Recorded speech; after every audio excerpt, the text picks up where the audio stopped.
Сәлем баршаңызға, қалдарыңыз қалай? Бүгінгі күндеріңіз сәтті өтсін достар. Бүгінгі тақырып Айгүл Иманбаева. Актриса Айгүл Иманбаева соңғы кездерде хейтерлердің назарына жиі ілініп жүр. Жуырда Таиландқа демалып келген Айгүл ашық образы үшін сынға алған еді. Бұл жолы актриса шашын тақырбас етіп алып тастаған.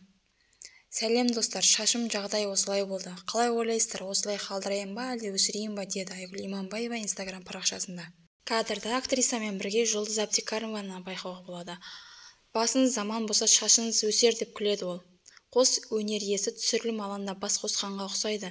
Дегенмен желі қолданушылар Иманбаеваның қалжыңы орынсыз деп бағалады. Оқырмандар арасында Айгүлдің айтқанын шынайы қабылдап, тіпті ол үшін алаңдап қалғандар да бар. Онкология ма?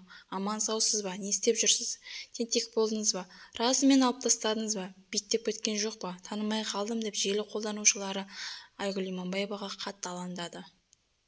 Достар, соңына дейін тыңдағандарыңызға көп рахмет. Лайк басып, комментарий жазып, каналға тіркелуді ұмытпаңыздар достар.